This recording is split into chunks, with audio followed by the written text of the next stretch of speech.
The controversy over the name of Washington, D.C.'s football team is growing.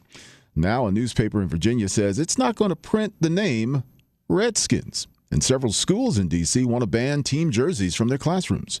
But owner Dan Snyder vows he'll never change the team's name, even as pressure mounts.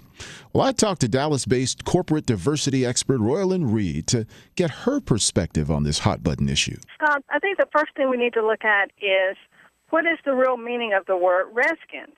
And if you look up the word in Merriam-Webster Dictionary, as well as British and World English dictionaries, all of them say very clearly this is an offensive word towards Native Americans. So it is a fact that it is an offensive word and should be avoided, as stated in the dictionary. Now, one thing, too, is, of course, a lot of people have been saying, and, well, what's the big thing about it? Because I think most of us have not even been aware that the word is offensive. But even though we're not aware of it, doesn't take away the meaning and the hurt from a group of people of what the word meant towards them. Now, I do applaud looking at Christine Brennan of USA Today, the Virginia newspapers, as well as the D.C. schools, because there is such a thing as situational power. When we learn something that is not correct, the first thing we need to do is to make a difference within ourselves. So we see that they are trying to do something within their realm of authority of what they can and making a difference with it.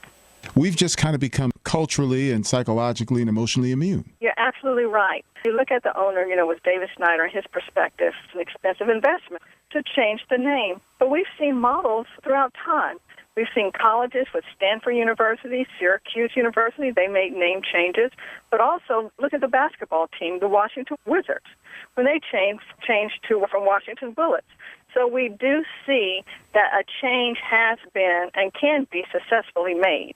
And I think that is really important. And if you were counseling Mr. Snyder on how to handle this, what are some of the things you might share with him? Even though he can say it hasn't been a big deal, it hasn't made a difference. Now, the more awareness that's coming, we are seeing something. You think about the N-word, especially after the O.J. Simpson's trial. I think that's a good example. After awareness was brought to it, look what the N-word means now. So be careful. Don't underestimate what can happen to society and what could potentially happen as it's picking up. Now, also, too, our company works with corporations around the country holding workshops and educating employees. Corporations who are focused on innovation, productivity, and growth, they get it.